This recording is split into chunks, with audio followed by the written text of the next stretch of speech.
Durante la cena, mis padres iniciaron sesión en mi cuenta con una identificación falsificada. Simplemente sonreí y bebí un sorbo de vino. Ellos no sabían que yo había vinculado ese inicio de sesión a una alarma silenciosa del FBI. Se acabó el juego. Me llamo Mónica.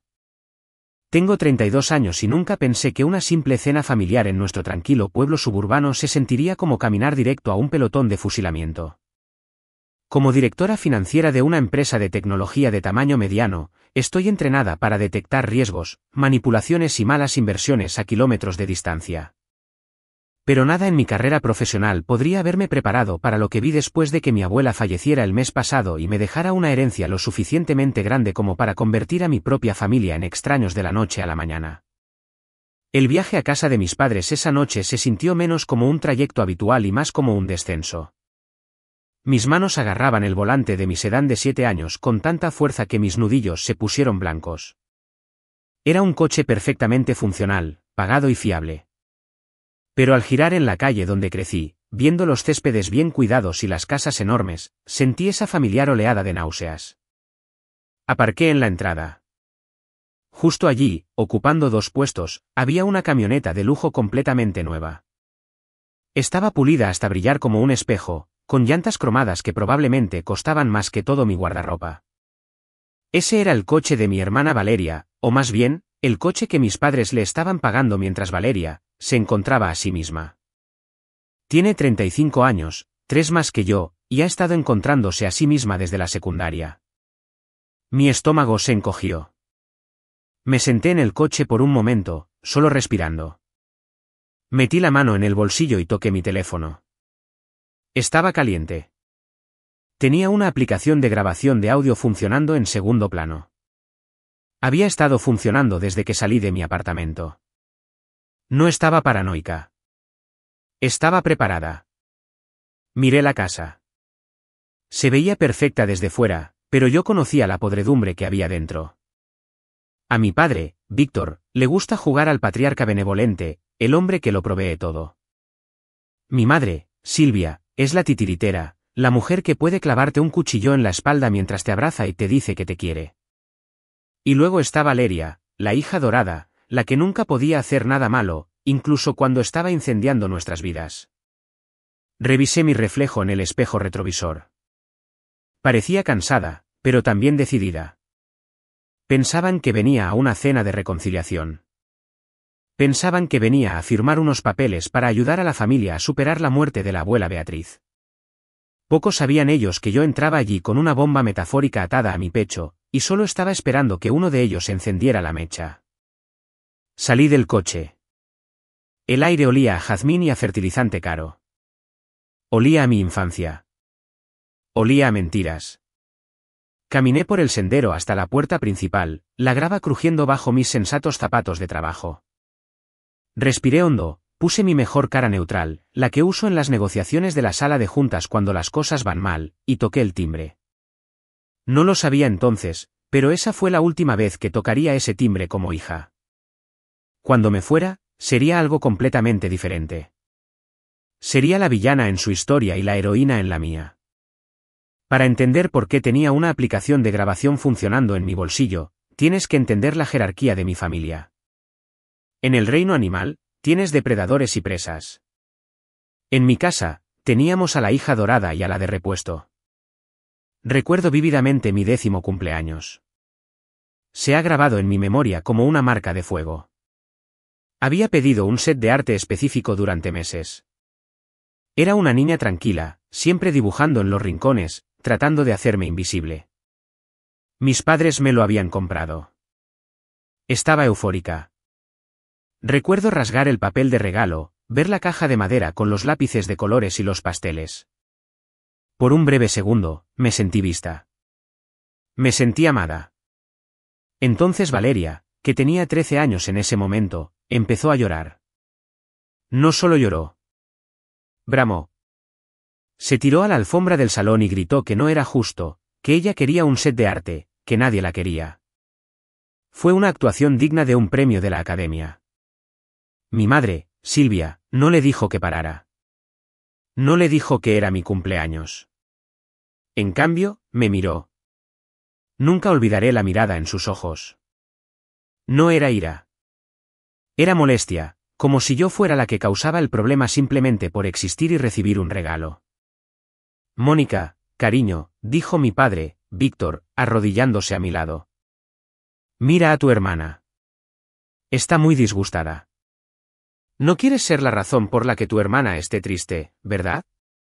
Tenía 10 años.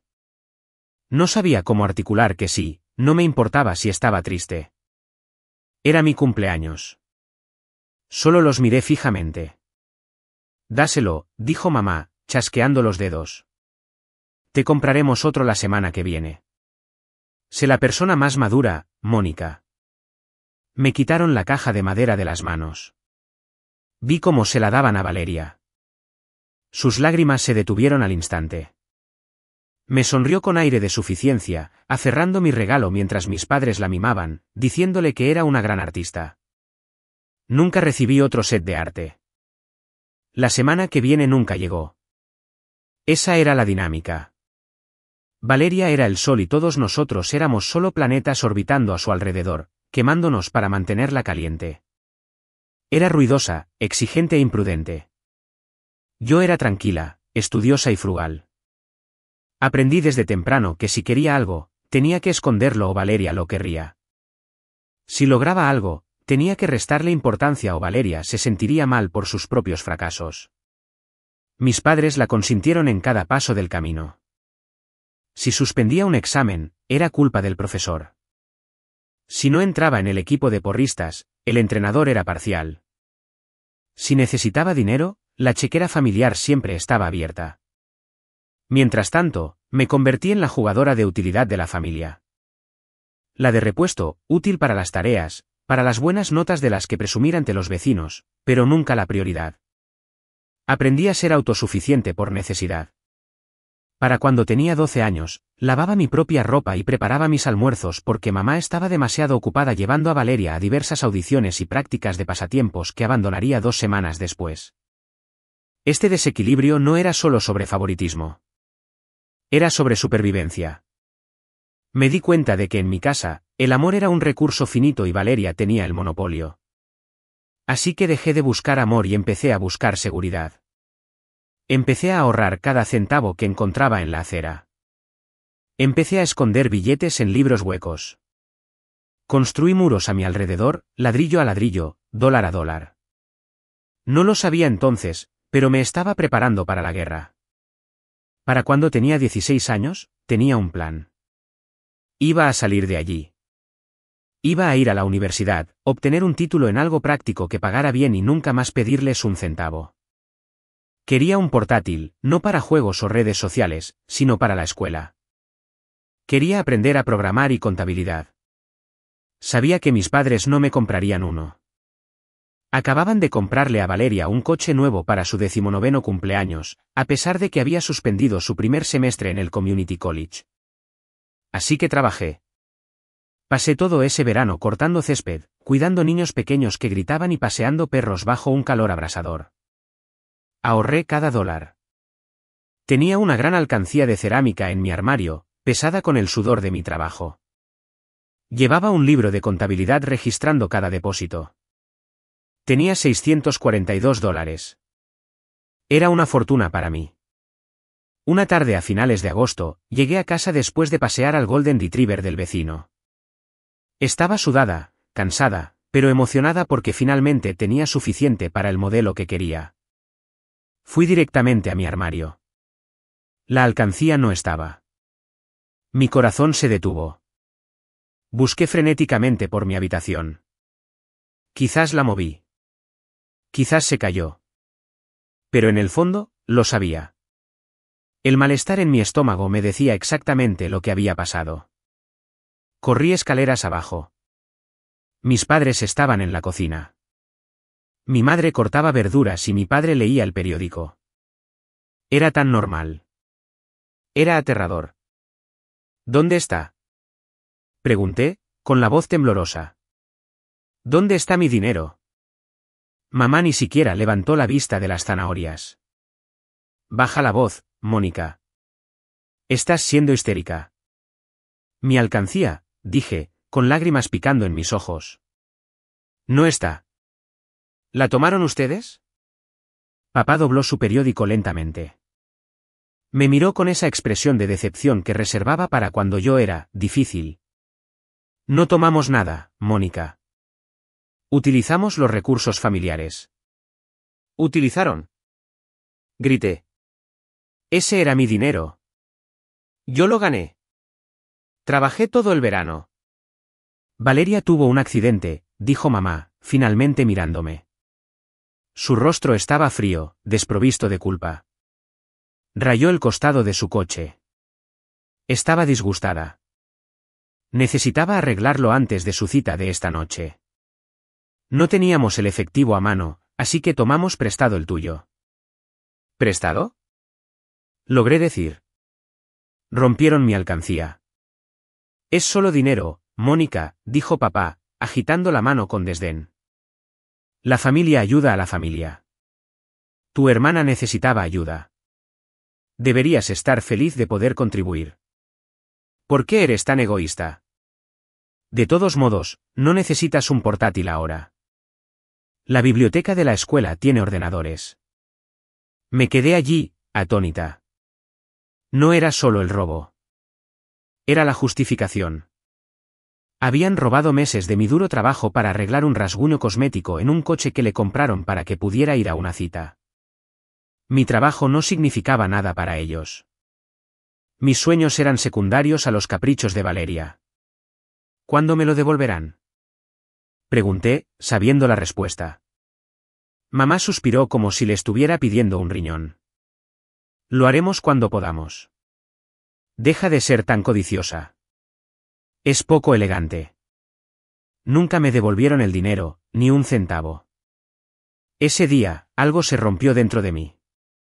Me di cuenta de que para ellos, familia, significaba Valeria, y Mónica significaba recurso. Dejé de guardar efectivo en la casa. Abrí una cuenta bancaria el día que cumplí 18 y me pasé a los extractos electrónicos para que nunca vieran uno. Aprendí que la privacidad financiera era la única privacidad que tendría. El abuso de mis finanzas no se detuvo cuando me fui de casa. Si acaso, se intensificó porque ahora realmente tenía dinero. Cuando tenía 25 años, acababa de conseguir mi primer puesto de ejecutiva junior. Ganaba un dinero decente por primera vez en mi vida. Estaba orgullosa. Estaba construyendo mi puntaje de crédito obsesivamente. Lo revisaba cada semana. Un martes, recibí una notificación. Un cargo de $3,000. Un resort de lujo en Cabo San Lucas. Me quedé helada. Estaba sentada en mi cubículo en la Nevada Chicago. Definitivamente no estaba en Cabo. Llamé al banco de inmediato. Fraude, les dije. No hice este cargo. Investigaron. 2 días después, el representante de fraudes me devolvió la llamada. Señora, dijo, la tarjeta se usó para una reserva a nombre de Valeria Rojas. Y la dirección de facturación coincide con la dirección secundaria en su archivo, la casa de sus padres. La sangre se me heló. Valeria. Llamé a mis padres. Ni siquiera llamé a Valeria. Sabía que no contestaría. ¿Valeria robó la información de mi tarjeta de crédito? Exigí cuando mi padre contestó. Hubo una pausa, luego un suspiro. Mónica, escucha. No la robó. Encontró un viejo extracto tuyo en el cajón de los trastos cuando nos visitó. Estaba pasando por un mal momento. Javier acababa de romper con ella de nuevo. Necesitaba escaparse. Necesitaba sanar. Cometió fraude con tarjeta de crédito, papá, grité. Eso es un delito grave. Gastó $3,000 de mi dinero para ir a un resort de playa. Tenía la intención de pagarte, dijo papá, su voz adquiriendo ese familiar tono defensivo. Simplemente se olvidó de preguntar. Voy a presentar una denuncia policial, dije. Mi mano temblaba, pero mi voz era firme. El banco necesita una denuncia para revertir los cargos. No harás tal cosa, la voz de mi madre cortó desde la otra línea. sonaba letal. Si presentas una denuncia, le darás a tu hermana antecedentes penales. Arruinarás su vida por unas estúpidas vacaciones. ¿Esa eres tú, Mónica? ¿Una hermana que encarcela a su propia hermana? Ella arruinó mi crédito. Argumenté. Tengo que pagar el alquiler. Si la denuncias, dijo mamá, lenta y gravemente, ya no serás nuestra hija. Te desheredaremos. Le diremos a toda la familia, a todas las tías y primos, que enviaste a tu propia hermana a la cárcel por unos pocos dólares. Te quedarás sola. Sostuve el teléfono, con lágrimas corriendo por mi rostro en la sala de descanso de la oficina. Sabía que hablaban en serio. Me pintarían como la villana. Protegerían a Valeria a toda costa. Tenía 25 años. Todavía era débil. Todavía anhelaba su aprobación. O al menos temía su rechazo total. Está bien, susurré. Está bien, pero tiene que pagarme. Lo hará, dijo mamá, su voz instantáneamente brillante y alegre. Me aseguraré de ello. Pagué los $3,000. Agotó mi fondo de emergencia. Valeria nunca me pagó. Cuando le pregunté al respecto en acción de gracias, se rió y dijo, oh, Dios mío, Mónica, todavía estás con eso. Ganas tanto dinero ahora. ¿Por qué eres tan tacaña? Solo fue un viaje. Esa fue la última vez que les permití tener acceso a algo. Bloqueé mi crédito. Cambié mis contraseñas. Pero aprendí una valiosa lección. Nunca dejarían de tomar.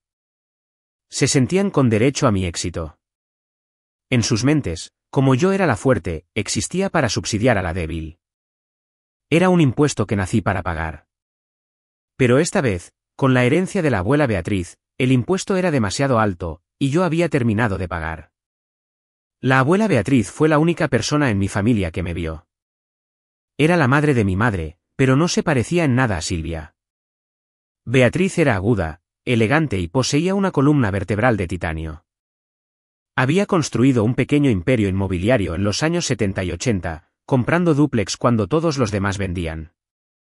Mientras mis padres estaban ocupados adorando el suelo que Valeria pisaba, yo iba en bicicleta a casa de la abuela Beatriz. Era un santuario. Olía a lavanda y libros viejos, no a tensión y mentiras. Teníamos un ritual. Cada domingo por la tarde tomábamos té de verdad en tazas de porcelana, y hablábamos de dinero. No de una manera codiciosa, sino práctica. Me enseñó sobre el interés compuesto cuando tenía 12 años. Me enseñó sobre escrituras de propiedad cuando tenía 15. Mónica, me dijo una vez, mirándome por encima del borde de su taza de té. Sus ojos eran de un azul penetrante. Eres como yo. Tienes cabeza para los números y un corazón para la verdad. Esa es una combinación peligrosa en esta familia. Ella veía a través del narcisismo de Silvia y la debilidad de Víctor. Nunca se lo dijo directamente. Era demasiado educada para eso. Pero me lo dijo a mí. Tu madre se ama a sí misma primero, dijo Beatriz. Y ve a Valeria como una extensión de sí misma. Por eso la mima. Tú. Tú eres tu propia persona. Y eso la asusta, porque no puede controlarte. Hace unos meses, durante uno de nuestros domingos, Beatriz se veía más pálida de lo normal. Dejó su taza con una mano temblorosa. Mónica, dijo en voz baja. Tengo noticias. Y no puedes decírselo a nadie. Ni a tu madre. Especialmente no a tu hermana. ¿Qué pasa, abuela? Pregunté, sintiendo un pavor frío. Cáncer de páncreas, dijo. Etapa 4. Los médicos dicen que quizás tengo 3 meses. Mi mundo se hizo añicos. Empecé a llorar, buscando su mano. Apretó mis dedos con una fuerza sorprendente. Escúchame, ordenó. No llores todavía. Tenemos trabajo que hacer. Cuando muera, vendrán los buitres. Han estado esperando mi dinero durante décadas. Silvia ya ha gastado su herencia en su cabeza. Valeria cree que se quedará con la casa del lago. Me miró directamente a los ojos. Te ven como un cajero automático, Mónica. Cuando yo no esté, el escudo desaparecerá. Vendrán a por ti con todo lo que tienen. Necesitamos prepararnos. ¿Qué hacemos? Pregunté, secándome los ojos. Protegemos tu libertad, dijo.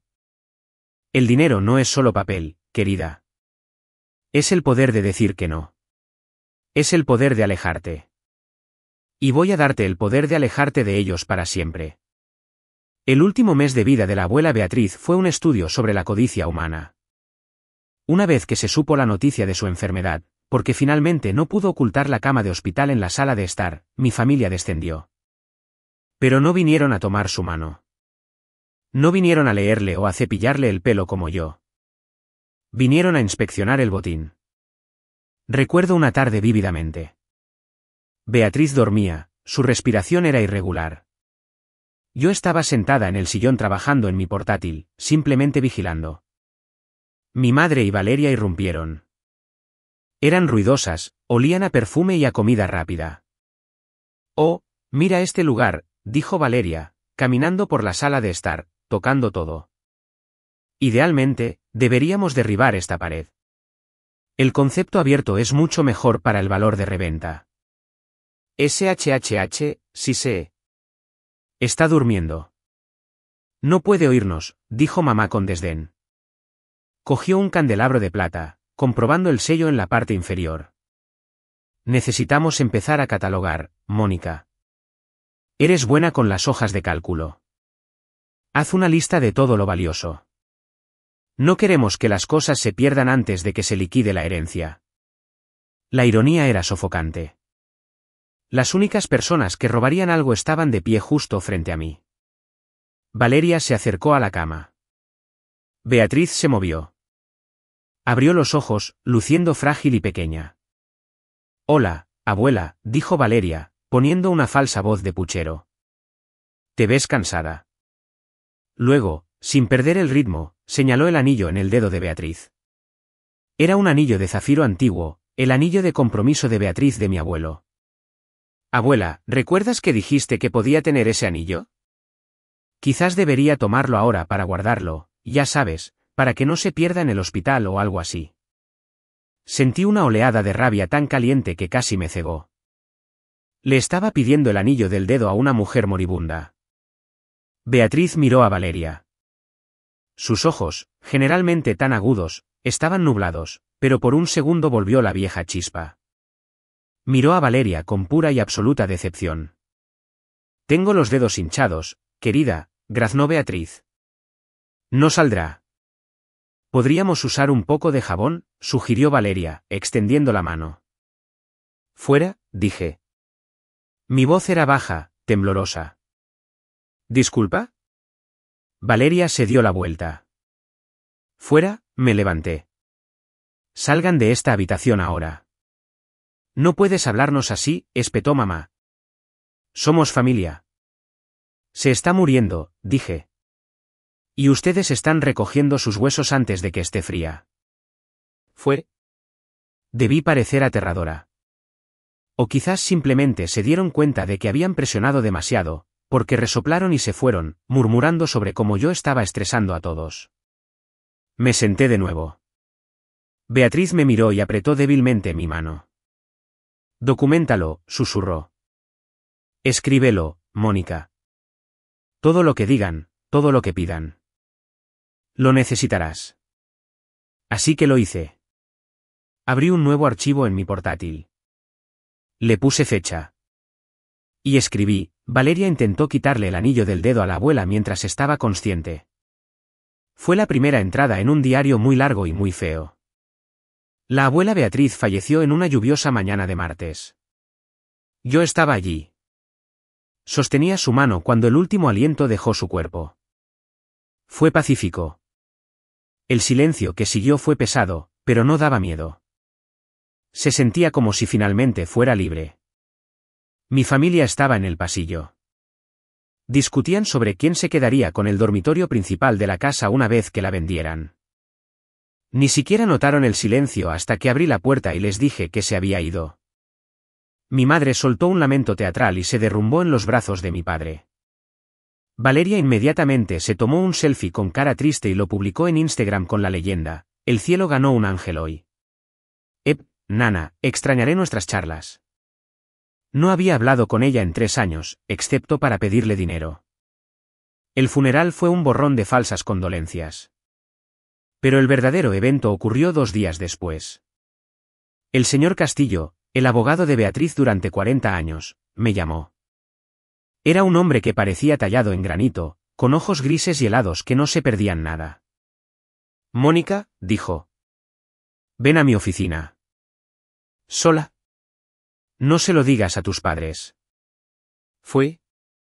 El testamento es simple, dijo el señor Castillo, deslizando un documento sobre su escritorio de caoba. Beatriz sabía exactamente quién es tu familia. Lo leí. Beatriz había dejado todo su patrimonio, la casa, la cartera de inversiones, las cuentas de efectivo, un total de más de $2,50 millones, a mí, específicamente a un fideicomiso irrevocable llamado el Fideicomiso de la Libertad, conmigo como única beneficiaria y fideicomisaria. No había nada para Silvia. Nada para Valeria. Nada para Víctor. Les dejó una carta, dijo Castillo. Pero me instruyó que esperara. Quería que tuvieras una ventaja. ¿Una ventaja sobre qué? Sobre la verdad, dijo Castillo. Beatriz preparó una trampa. Legalmente, los activos ya son tuyos. Se transfirieron al morir. Pero la familia aún no lo sabe. Creen que se avecina un proceso de sucesión. Creen que pueden encantar o intimidar para conseguir el dinero. Se inclinó hacia adelante. Vamos a mantener el fideicomiso en secreto durante 90 días. Dejaremos que muestren sus verdaderos colores. Si actúan con dignidad, puedes elegir ayudarlos. Pero si intentan robar, si intentan falsificar, si intentan tomar lo que no es suyo, estaremos listos. Lo intentarán, dije, sintiendo una pesada certeza en mi pecho. Definitivamente lo intentarán. Entonces déjalos, dijo Castillo sombríamente. Y cuando lo hagan, cerraremos las fauces de acero de la ley a su alrededor. Habían pasado 2 meses desde el funeral.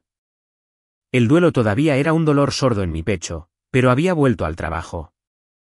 Mantenía mi distancia de mis padres, respondiendo a sus mensajes con monosílabos. Se estaban impacientando. Seguían preguntando cuándo llamaría el abogado y cuándo se liberarían los activos. Me hice la tonta. No sé, decía. Los tribunales son lentos. Luego, un martes por la tarde, mi teléfono vibró. Era una notificación del Servicio de Protección contra Robo de Identidad al que estaba suscrita. Alerta, consulta de alto riesgo detectada. Abrí la aplicación. Alguien había intentado acceder a una de las antiguas cuentas bancarias de la abuela Beatriz, una que ya habíamos cerrado y movido al fideicomiso. Pero aquí estaba el truco. El intento utilizó un documento de poder notarial. Llamé al señor Castillo de inmediato. ¿Autorizó a alguien a acceder a las cuentas antiguas? Absolutamente no, dijo. ¿Quién lo está intentando?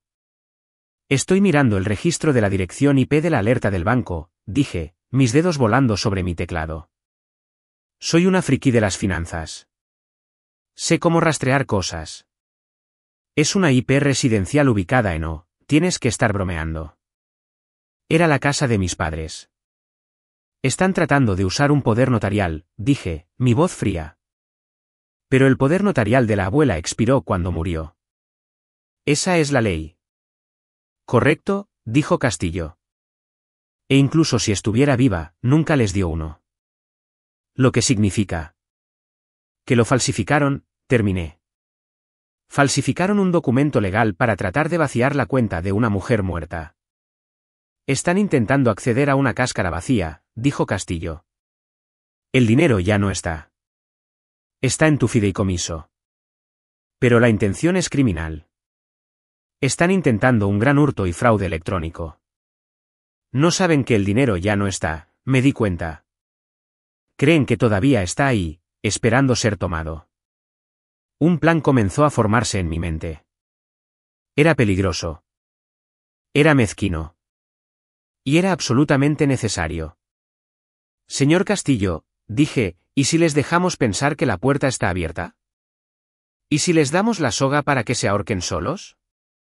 ¿Qué tienes en mente, Mónica? Quiero atraparlos en el acto, dije. No solo un intento fallido de inicio de sesión. Quiero una prueba innegable. Quiero que lo hagan justo enfrente de mí para que nunca más puedan mentir al respecto. Al día siguiente, me tomé medio día libre del trabajo y fui a la oficina del señor Castillo. Tuvimos una reunión con un contable forense y un especialista en ciberseguridad de la división de fraudes del banco. Como el patrimonio era significativo y teníamos evidencia de intento de robo de identidad, el banco estaba dispuesto a cooperar. Aquí está la situación, dijo el especialista en seguridad, un tipo llamado David. Podemos crear un portal señuelo. Es un espejo de la interfaz de la banca en línea. Parece real. Se siente real. Pero es una caja de arena. Está aislado del sistema bancario real. Entonces, si inician sesión, pregunté, ¿qué verán? Podemos programarlo para que muestre el saldo que quieras, dijo David. Lo vincularemos al número de cuenta antiguo que están tratando de hackear. Ponlo en $2.50 millones, dije. Haz que parezca que todo está ahí. De acuerdo, David tecleó en su portátil. Y aquí está la trampa. Vamos a poner un cable trampa. Si alguien intenta transferir fondos fuera de esta cuenta señuelo, específicamente cualquier cantidad superior a $10,000, activa una alarma silenciosa. ¿A dónde va la alarma? Pregunté. Va directamente a nuestro equipo de fraude de alto patrimonio, dijo David. Y como esto involucra transferencias electrónicas y robo de identidad a través de líneas bancarias federales, automáticamente reenviamos el paquete a la División de Delitos Cibernéticos del FBI. Es un protocolo automatizado para delitos activos en progreso. Entonces, aclaré, asegurándome de entender perfectamente lo que estaba a punto de suceder, si se sientan en un ordenador, inician sesión con credenciales falsificadas y pulsan, transferir, esencialmente están enviando una confesión digital directamente a los federales. Exactamente, el señor Castillo sonrió. Era una sonrisa de tiburón. Es una trampa de miel. Y como tú eres la fideicomisaria, nos estás autorizando a monitorear esta cuenta específica por fraude. Es completamente legal porque son ellos quienes inician el hackeo. Una cosa más, dije. Necesito el mensaje de error cuando pulsen, transferir. No quiero que solo diga, fallido. Quiero que sepan que se acabó. Podemos personalizar la pantalla de rechazo, dijo David. Ponla en rojo, dije. Rojo brillante. Y haz que diga, alerta de fraude federal activada. IP registrada. Autoridades notificadas. Brutal, rió David. Me encanta. Lo preparamos. La trampa estaba puesta. Ahora solo necesitaba el cebo. Conocía a mi familia. Se estaban desesperando. Valeria había publicado sobre la venta de sus bolsos de diseñador en Facebook Marketplace. Las facturas de las tarjetas de crédito estaban por vencer. No esperarían mucho. Solo tenía que asegurarme de estar allí cuando apretaran el gatillo. Necesitaba presenciar el momento en que su codicia finalmente los destruyera. 3 días después, llegó la llamada. Estaba en mi escritorio revisando un presupuesto trimestral cuando sonó mi teléfono. Papá apareció en la pantalla. Respiré hondo, me centré y respondí. Hola, Mónica. ¿Cariño? La voz de Víctor retumbó. Era demasiado alta, demasiado alegre. Era la voz de un vendedor de coches usados tratando de deshacerse de un cacharro. ¿Cómo está mi chica trabajadora? Estoy bien, papá. ¿Qué pasa? Bueno, tu madre y yo estábamos hablando, dijo. Nos sentimos fatal por cómo han estado las cosas últimamente. Con el fallecimiento de la abuela y todos tan estresados, sentimos que nos hemos distanciado. Podía oír el guión. Prácticamente podía ver a Silvia haciéndole señas en el fondo. Queremos tener una cena familiar, continuó. Este viernes. Solo nosotros. Mamá va a hacer su lasaña. ¿Sabes qué es tu favorita? Lasaña. La clásica comida de manipulación. Cada vez que querían algo, dinero, un favor, perdón, mamá hacía lasaña. Y, añadió, tratando de sonar casual, encontramos unos papeles viejos de la abuela en el ático. Creemos que podrían ser importantes para la herencia. Como eres buena con esas cosas, tal vez podrías traer tu portátil y ayudarnos a revisarlos. Solo para asegurarnos de que todos estemos en la misma página. Ahí estaba. Trae tu portátil. No solo querían cenar. Querían mi acceso. Probablemente no podían eludir la autenticación de 2 factores en la cuenta que intentaban hackear sin mi dispositivo o mi teléfono cerca. O tal vez querían intimidarme para que firmara la falsificación. No sé, papá, dije, fingiendo vacilación. Estoy bastante ocupada. Por favor, Mónica, su voz bajó, volviéndose suplicante. Por la familia. Valeria estará allí. Realmente quiere verte. Echa de menos a su hermanita. Casi me río a carcajadas. Valeria me extrañaba como un parásito extraña a su huésped. Pero este era el momento. De acuerdo, dije. Iré el viernes a las 7. Perfecto. Sonaba aliviado. Nos vemos entonces, cariño. ¿Te quiero? Colgó. Me quedé mirando el teléfono. ¿Te quiero? Las palabras se sentían vacías, como un conejo de chocolate hueco. Le envié un mensaje de texto al señor Castillo, sucederá el viernes por la noche. Permanezca atento. Miré mi portátil. No solo llevaba un ordenador. Llevaba el hacha del verdugo. Y ellos iban a poner sus propias cabezas en el tajo. El viernes por la noche llegó con una tormenta. La lluvia azotaba mi parabrisas mientras me acercaba a la casa. Era apropiado. El cielo lloraba para que yo no tuviera que hacerlo. Entré, sacudiéndome el paraguas. La casa estaba cálida y olía increíblemente bien.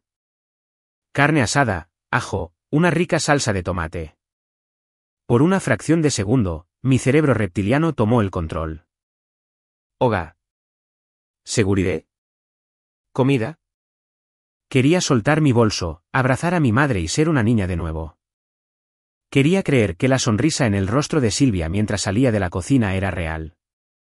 «Mónica», exclamó, envolviéndome en un abrazo que olía a Chanel número 5 y vino blanco. «Estás tan delgada. ¿Estás comiendo lo suficiente?» «Estoy bien, mamá», dije, poniéndome rígida. No le devolví el abrazo. «Ven, ven, siéntate», Víctor me condujo al comedor. La mesa estaba puesta con la porcelana buena.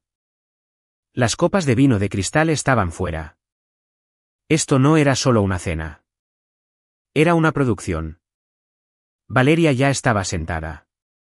Llevaba un vestido nuevo, probablemente comprado con una aplicación de «compra ahora, paga después», y miraba su teléfono. Levantó la vista y me dedicó una sonrisa tensa y depredadora. «Hola, hermanita», dijo. «Bonito blazer. Muy corporativo». «Se llama profesional, Valeria», dije, tomando mi asiento. Coloqué mi bolso junto a mis pies. Mi portátil estaba dentro. Vi los ojos de Valeria mirar fugazmente el bolso y luego apartarse rápidamente. Víctor sirvió el vino. Era un cabernet denso, caro. «Por la familia», brindó, levantando su copa. «Por la sanación». «Por la sanación», repitió mamá. «Por conseguir lo que merecemos», murmuró Valeria en su copa. Levanté mi copa pero no bebí. Quería la cabeza despejada. Empezamos a comer. La lasaña estaba deliciosa. Por supuesto que lo estaba. Era el sabor de mi infancia. Convertido en un arma. Hablamos de cosas triviales sobre el tiempo, los vecinos, la gotera en el techo. Fue insoportable. Cada palabra se sentía como una mentira. Seguía esperando que cayera el martillo. Los observé. Vi las miradas intercambiadas entre mamá y Valeria. Vi a papá mirando su reloj. Estaban nerviosos. Eran como malos actores en una película de atracos esperando la señal. Entonces, dijo papá, limpiándose la boca con una servilleta de lino, Mónica, estamos muy orgullosos de tu carrera. Directora financiera, eso es algo importante. Gracias, dije. Siempre has sido la inteligente con el dinero, añadió mamá, untando mantequilla en un panecillo agresivamente. A diferencia de la pobre Valeria aquí. La economía ha sido muy dura con sus proyectos creativos. Mi boutique habría funcionado si la ubicación no estuviera maldita, espetó Valeria. Claro, dije. Entonces, papá, mencionaste unos papeles de la abuela. Acabemos con esto. Sí, Víctor se aclaró la garganta. Metió la mano debajo de la mesa y sacó un sobremanila. Lo colocó sobre la mesa como si fuera una bomba. Encontramos esto. Parece bueno, parece un documento que la abuela firmó hace unos años. Una enmienda a su testamento. Mi corazón martilleaba contra mis costillas. Allá vamos. Papá deslizó el papel por el mantel. Lo recogí. Era un acuerdo de distribución de activos familiares. Establecía que todos los activos líquidos del patrimonio de Beatriz debían ser transferidos a una cuenta familiar conjunta administrada por Silvia y Víctor para el beneficio de todos los nietos por igual. Miré la firma en la parte inferior. Era un garabato tembloroso que se parecía un poco al de la abuela, pero yo conocía la firma de Beatriz mejor que la mía. Ella hacía los bucles de sus B de una manera muy específica. Esto era una falsificación, y una mala. Y luego vi la fecha. Estaba fechado 3 días antes de que muriera. La abuela no podía sostener un bolígrafo 3 días antes de morir, dije en voz baja. Estaba en coma. Tuvo momentos de lucidez, dijo mamá rápidamente, su voz se agudizó. Fue muy clara, Mónica. Quería asegurarse de que Valeria estuviera cuidada. Sabía que tú tenías éxito y no quería que tuvieras la carga de administrarlo todo sola. ¿La carga de $2.50 millones? Pregunté. Creo que podría manejar esa carga. No seas sarcástica, dijo papá, su rostro endureciéndose. El punto es que este documento existe. Pero el banco está siendo difícil porque tú eres la albacea nombrada en la documentación antigua.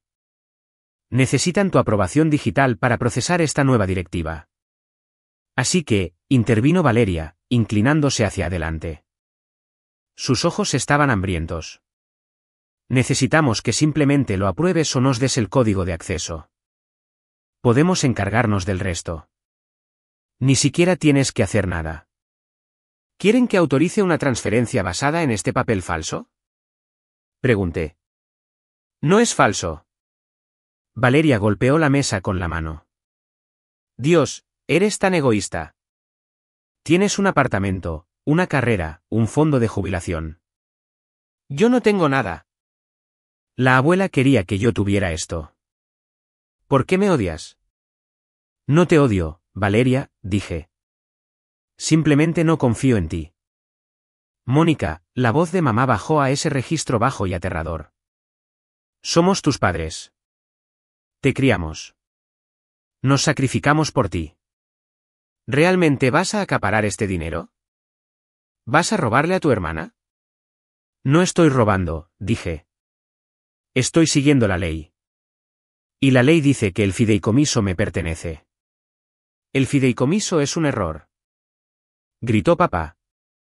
Estaba vieja. Estaba confundida. Este papel corrige el error. No lo firmaré, dije, dejando el papel. Y no les daré acceso. La habitación se quedó en silencio. El aire era lo suficientemente denso como para ahogarse. Entonces Silvia sonrió. Fue una sonrisa aterradora. Bien. Si no nos ayudas, nos ayudaremos a nosotros mismos. Intentamos hacer esto por las buenas, Mónica. Valeria se agachó y sacó un portátil de debajo de su silla. No era el mío. Era el suyo. No necesitamos tu permiso, se burló Valeria. Recuerdo las respuestas a tus preguntas de seguridad. ¿Primera mascota? Señor Bigotes. Apellido de soltera de la madre. Fácil. Y adivina qué, papá encontró tu viejo extracto bancario en tu guantera cuando aparcaste afuera. Tenemos el número de cuenta. Me quedé helada. Habían entrado en mi coche. Mientras yo estaba dentro comiendo lasaña. Eso es ilegal, dije. Eso es allanamiento de morada.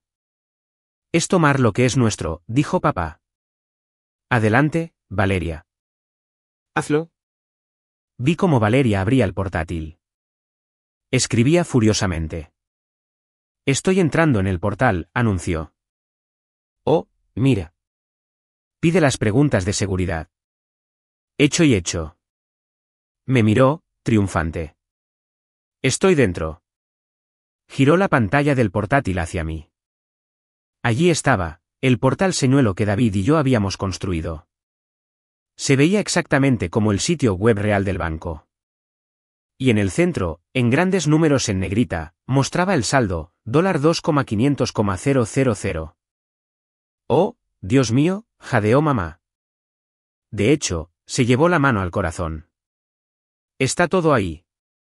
Mira eso, susurró papá, lamiéndose los labios. 2,5 millones. Te lo dije, cacareó Valeria. Te dije que lo estaba escondiendo. Pequeña víbora. Me senté allí, bebiendo mi vino. Mi corazón latía tan fuerte que pensé que podían oírlo, pero mis manos estaban firmes. Este era el momento. El punto de no retorno. Valeria, dije con calma. No hagas esto. Cállate, espetó. No puedes detenerme. Si mueves ese dinero, dije, es un delito federal. Estás usando un documento falsificado y credenciales robadas para transferir fondos. Eso es fraude electrónico. Es dinero de la familia. Gritó mamá. ¿Nos pertenece? Adelante, cariño. Transfiérelo a la cuenta conjunta. ¿Todo? Asegúrate de dejar $1, bromeó papá nerviosamente, para que no cierren la cuenta por una comisión. No, dijo Valeria, me lo llevo todo. Hizo clic en la pestaña de «Transferir fondos». Escribió el número de cuenta de su cuenta conjunta. Escribió la cantidad, $2,500,000. Última oportunidad, dije. Te lo ruego. Por tu propio bien. No presiones, Enter. Mírame, dijo Valeria. Me miró directamente a los ojos. Quería que viera su victoria. Quería verme rota. Levantó el dedo y presionó Enter. El tiempo pareció ralentizarse. El clic de la tecla fue el sonido más fuerte en la habitación. Valeria sonrió, esperando la confirmación de éxito. Mamá ya estaba buscando la botella de champán en el aparador. Papá se estaba aflojando la corbata. Entonces la pantalla parpadeó. No se volvió verde. Se volvió de un rojo carmesí intermitente y duro. Un fuerte sonido de sirena digital salió de los altavoces del portátil. David había añadido eso como efecto. Apareció un texto en la pantalla en enormes letras de imprenta. Alerta crítica, acceso no autorizado detectado. Alerta de fraude federal activada. Dirección IP registrada, 192.168.1.45. División de Delitos Cibernéticos del FBI notificada. No abandonen las instalaciones. Valeria gritó. De hecho, arrojó el portátil sobre la mesa. ¿Qué es eso? ¿Qué hiciste? Mamá se congeló con la botella de champán en la mano. ¿Qué significa eso? ¿Por qué está rojo? Significa, dije, levantándome y alisándome la falda, que acabas de caer en una trampa de miel. ¿Una qué? Preguntó papá, su rostro perdiendo todo color.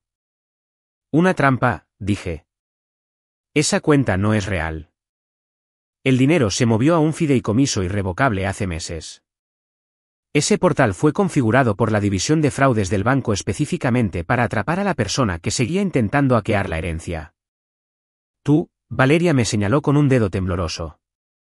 Nos tendiste una trampa. Yo no te hice presionar el botón, Valeria, dije fríamente. Te rogué que no lo hicieras. Lo hiciste tú solita. Arréglalo, gritó mamá. Corrió y empezó a golpear el teclado. Deshazlo. Cancela. Cancela. No se puede cancelar una alerta federal, dije. En el momento en que pulsaste Enter, el registro se envió al FBI. Tienen su dirección IP. Tienen las pulsaciones de teclas. Tienen la prueba de que usaron una identidad falsificada para intentar un robo multimillonario. Tienes que decirles que fue un error. Papá me agarró del brazo. Su agarre era doloroso.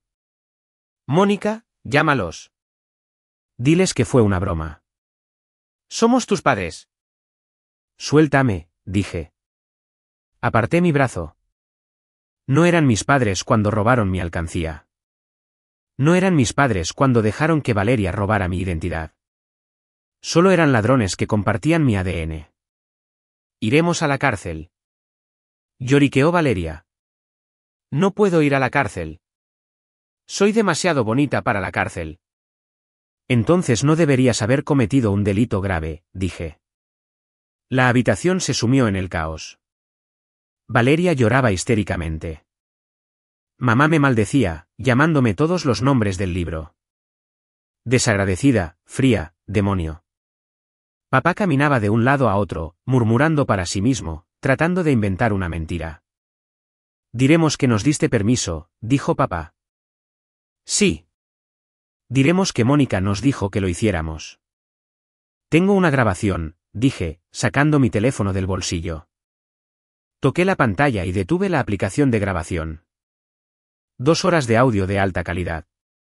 Desde el momento en que entré. Los tengo admitiendo la falsificación. Los tengo admitiendo que entraron en mi coche. Me tengo a mí advirtiéndoles explícitamente que no lo hicieran. Papá se hundió en una silla. Parecía haber envejecido 10 años en 10 segundos. ¿Por qué? Susurró. ¿Por qué nos harías esto? Porque la abuela Beatriz me lo pidió, dije. Quería saber si me querían a mí o a su dinero más. Creo que tenemos nuestra respuesta. De repente, luces azules y rojas destellaron a través de la ventana delantera. La lluvia de afuera se iluminó por el efecto estroboscópico de las patrullas de policía. David no bromeaba sobre el tiempo de respuesta. Un fraude bancario de esta magnitud desencadena un despacho inmediato. Están aquí, susurró Valeria. Parecía un fantasma. Hubo un fuerte golpe en la puerta principal. Van. Van. Van. Policía. Abran. Mamá me miró con puro odio. No tengo hija, escupió. Bien, dije, recogiendo mi bolso. Porque yo no tengo madre. Caminé hacia la puerta y la abrí. 2 oficiales uniformados y un hombre de traje estaban allí bajo la lluvia. Recibimos una alarma silenciosa sobre un delito bancario federal en esta ubicación, dijo el de traje. Sí, oficial, dije, haciéndome a un lado. El portátil está en la mesa del comedor y los sospechosos están justo adentro. La siguiente hora fue un borrón de justicia procesal. Me senté en el sofá, tranquila y serena, dando mi declaración al detective. Entregué la unidad USB que contenía la grabación de audio. Les mostré la falsificación que papá había intentado hacerme firmar. Al otro lado de la habitación, mi familia se desmoronaba. Valeria intentó tirar el falso poder notarial por el inodoro, pero una oficial la detuvo. Eso añadió, manipulación de pruebas, a su lista de cargos. Víctor probó la rutina del padre angustiado, llorando sobre cómo todo era un malentendido. Pero la evidencia en la pantalla, la alerta que todavía parpadeaba, era imposible de rebatir. Silvia fue la más callada. Se sentó allí mirándome. Si las miradas mataran, habría caído muerta en el suelo. Finalmente se dio cuenta de que había perdido el control. Lo único que un narcisista odia más que nada es perder el control. Están bajo arresto por intento de gran hurto, fraude electrónico y robo de identidad. El oficial les leyó sus derechos. Ver a mi hermana siendo esposada fue surrealista. Gritaba que le dolían las muñecas. Ver a mis padres siendo sacados de su perfecta casa suburbana, pasando junto a los vecinos que se habían reunido en la acera bajo los paraguas, se sintió como el fin de una era. El detective se volvió hacia mí. ¿Tiene un lugar donde quedarse esta noche, señora? Esto es ahora una escena del crimen. Sí, dije. Tengo mi propia casa. Una casa que ellos no pagaron. Salí a mi coche. La lluvia había cesado. El aire olía limpio. Entré, arranqué el motor y me alejé. No miré hacia atrás a la casa. 6 meses después. Las ruedas de la justicia muelen lentamente, pero muelen extremadamente fino. Mis padres y Valeria no fueron enviados a prisión de por vida. Pero tampoco se libraron sin consecuencias. Como era un asunto familiar y el dinero no se perdió realmente ya que la cuenta estaba vacía, el fiscal de distrito ofreció un acuerdo. Se declararon culpables de cargos menores de fraude. Las consecuencias, sin embargo, fueron la aniquilación financiera. Los honorarios legales fueron astronómicos. Para pagar a sus abogados defensores, tuvieron que liquidarlo todo. La camioneta de lujo fue embargada. La casa, la hermosa casa en los suburbios, fue ejecutada por el banco para cubrir la segunda hipoteca que habían sacado en secreto para financiar el estilo de vida de Valeria. Actualmente viven en un apartamento de 2 habitaciones en una mala zona de la ciudad. Papá perdió su estatus en el club de campo. El círculo social de mamá se evaporó en el momento en que la noticia salió en el periódico local. Valeria se llevó la peor parte. Como fue ella quien presionó el botón, tiene un delito grave en su historial. Está en libertad condicional por 5 años. No puede conseguir un trabajo en ventas, y mucho menos algo relacionado con la moda. Lo último que supe es que trabajaba en el turno de noche en un almacén empacando cajas. No los ayudé. Ni con un centavo.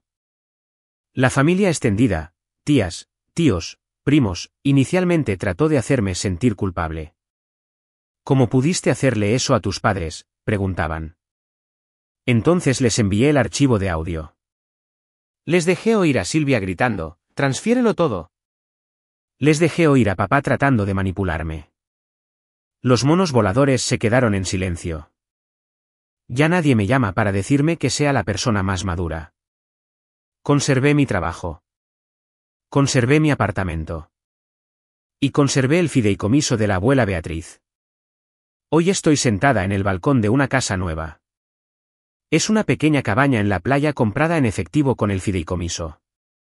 Soy solo yo, una taza de té y el sonido del océano. A veces me siento sola. No mentiré, hay festividades en las que el silencio es ruidoso. Veo familias caminando por la playa, tomadas de la mano, y siento un dolor fantasma. El anhelo por la familia que desearía haber tenido, no la que realmente tuve. Pero luego recuerdo la pantalla roja. Recuerdo la mirada en los ojos de Valeria cuando pensó que me estaba robando el futuro. Y la soledad se siente menos como una carga y más como paz. Inicié una fundación a nombre de la abuela Beatriz. Ofrece becas de educación financiera para mujeres jóvenes que quieren escapar de hogares abusivos. Les enseñamos a ahorrar, a invertir y a proteger su crédito. Les enseñamos que la independencia financiera es la única verdadera libertad. Estoy saliendo con alguien nuevo. Es amable. Tiene su propio dinero. Y cuando le conté sobre mi familia, no dijo, pero son tus padres. Me tomó de la mano y dijo, me alegro de que hayas salido de ahí. Ayer, sonó mi teléfono. Era una llamada por cobrar de un número local. Sabía quién era. Probablemente Valeria buscando un rescate o mamá buscando gritarme de nuevo.